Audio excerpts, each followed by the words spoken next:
Si vous dépensez de l'argent dans Google Ads et que vous voulez mieux comprendre la performance de vos mots-clés, cette vidéo elle est faite pour vous.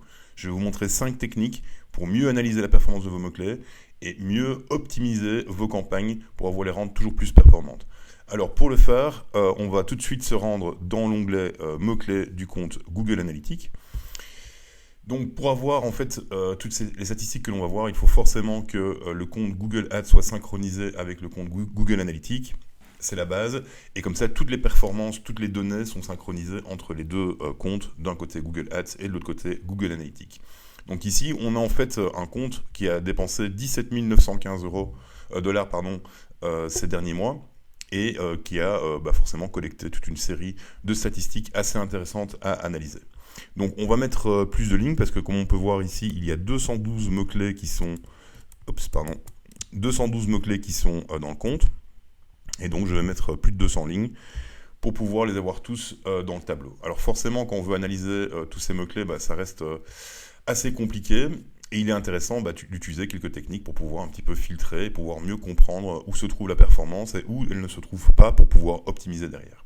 Alors la première technique que je vous invite à découvrir, c'est une technique qui est directement dans le tableau, mais je pense qu'elle n'est pas souvent utilisée. Je vous ai déjà montré dans une vidéo précédente qu'on avait la possibilité de segmenter, et je vous ai montré qu'on segmentait par device.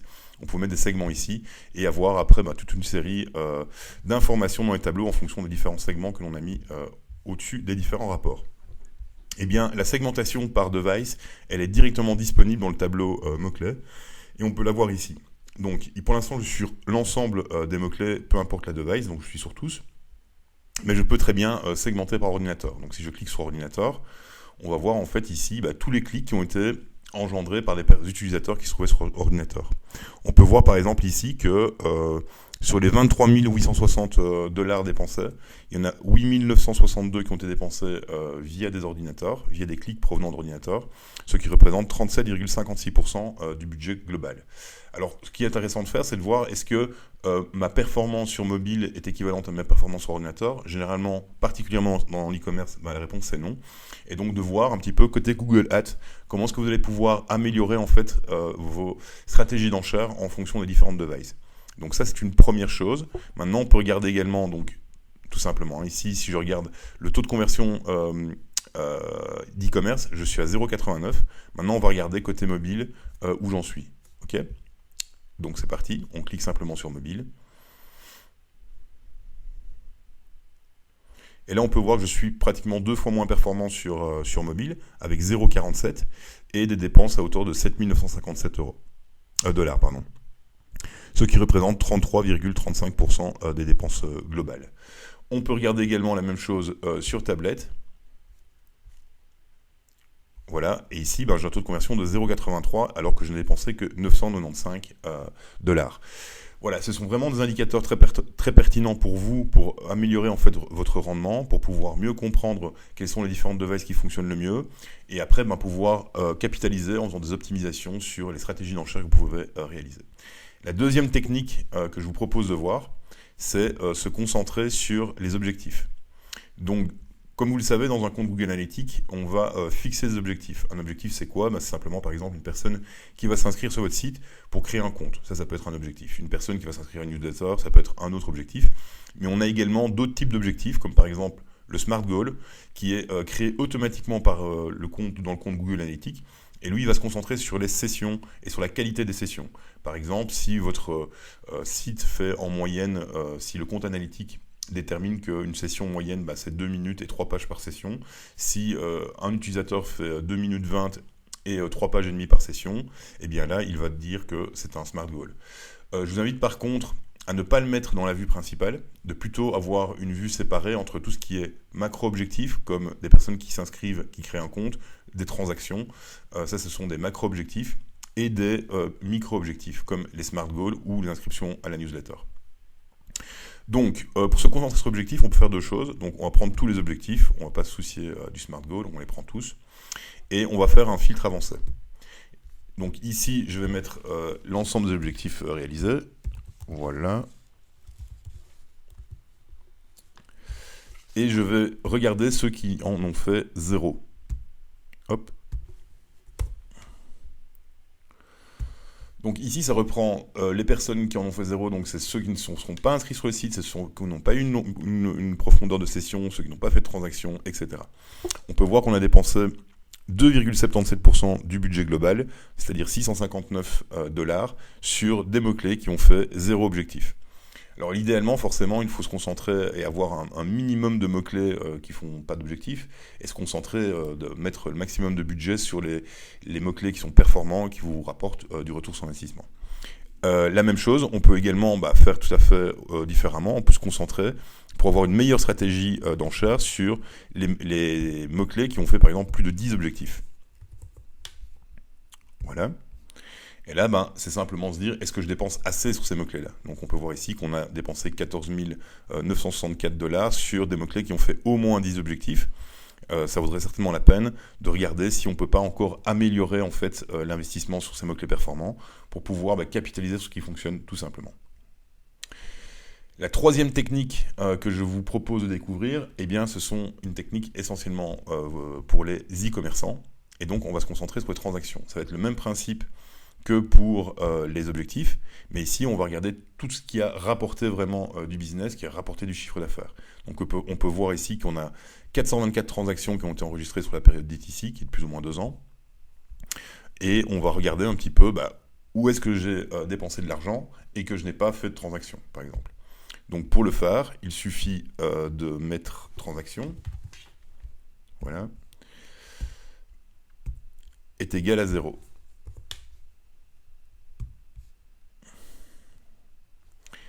Et donc on peut voir ici qu'on a dépensé 6 493 dollars sur des mots-clés qui ont fait 0 transaction.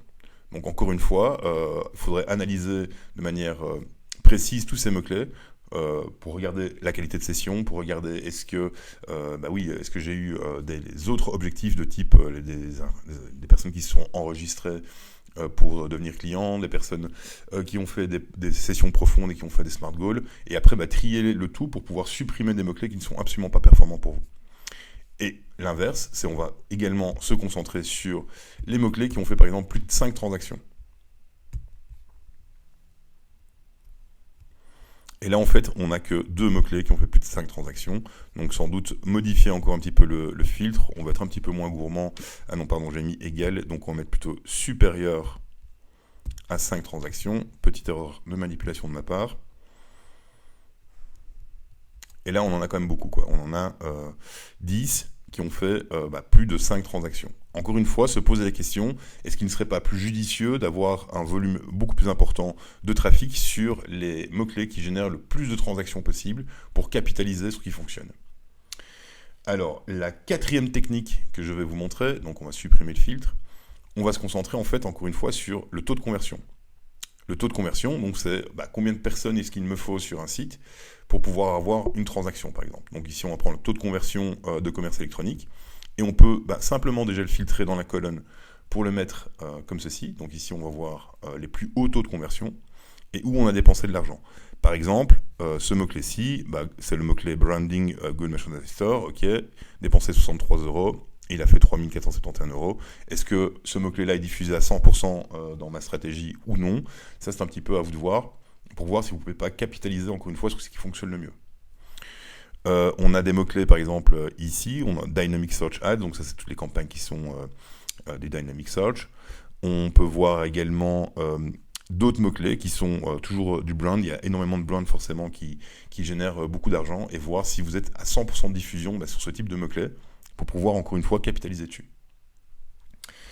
On peut forcément toujours en se concentrant sur le taux de conversion. Donc si je mets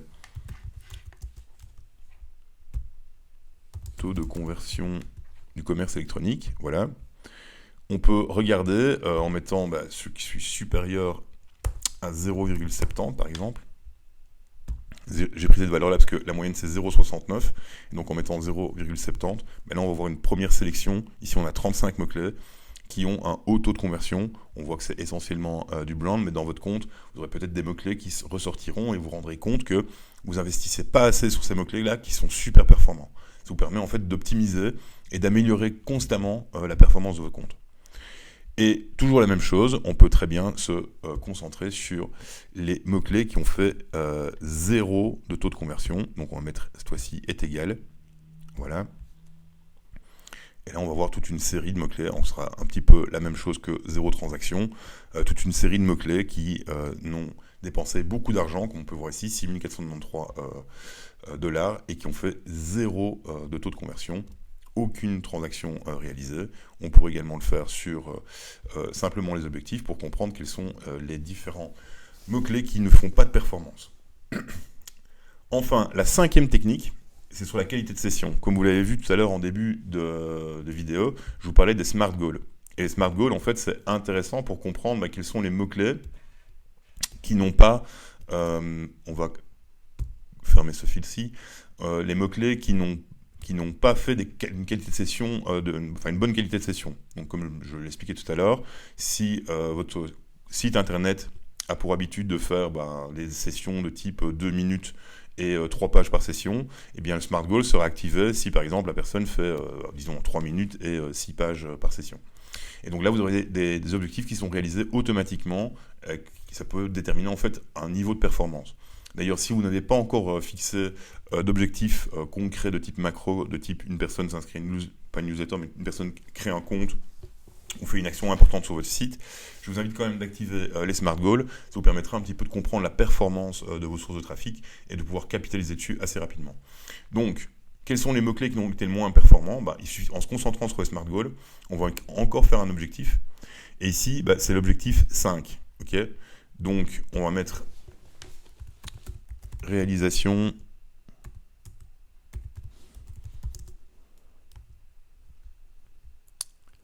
et on va chercher le Smart Goal, donc réalisation de l'objectif 5. Et là, on va mettre est égal à 0. Voilà. Et on va tout de suite voir en fait tous les mots-clés qui ont une performance assez médiocre, qui vont rapidement sortir. Alors, comme vous pouvez voir, en fait, on a des mots-clés comme celui-ci, qui dépense un petit peu d'argent, YouTube Merch Store, mais qui fait des sessions relativement courtes, moins de 2 pages par session. À mon avis, la moyenne est quand même relativement haute au niveau des pages par session pour activer les goals, parce qu'on peut voir qu'on a 4,76 ici et qu'on n'a pas eu de session avec un taux de rebond relativement bas. Donc ça vaut la peine de trier en fait en fonction des différents ratios que vous voyez. Par exemple ici, une seule page par session, 100% de taux de rebond sur Google plus Pets. Alors forcément, on n'a pas dépensé énormément, mais ça ne sert à rien de dépenser de l'argent là où il n'y a vraiment pas de performance. Et vous pouvez faire un extract de ces mots-clés. Par exemple en Excel, je vais vous montrer, c'est très simple. Hop. Voilà, le fichier est compacté, on peut l'ouvrir dans Microsoft Excel et tout de suite avoir ici les différents mots-clés de vos comptes pour pouvoir mieux analyser et prendre des décisions marketing en fonction de vos différents desiderata. Voilà, on arrive à la fin de cette vidéo, j'espère que ça vous a plu. Si vous avez des questions, n'hésitez pas à les poser en commentaire. Si vous avez vous aussi des techniques à partager, n'hésitez pas aussi à vous manifester, montrer que vous êtes vivant, montrer que vous aimez ce type de vidéo. Ça me fait toujours plaisir d'avoir des réactions de votre part. Si vous n'êtes pas encore abonné à ma chaîne, n'hésitez pas à vous y abonner, n'hésitez pas à en parler autour de vous. Ça ferait vraiment plaisir si vous le faites. Sur ce, je vous dis merci beaucoup de m'avoir écouté jusqu'ici. Je vous souhaite un magnifique dimanche analytique et on se dit à très bientôt. Ciao, c'était Georges.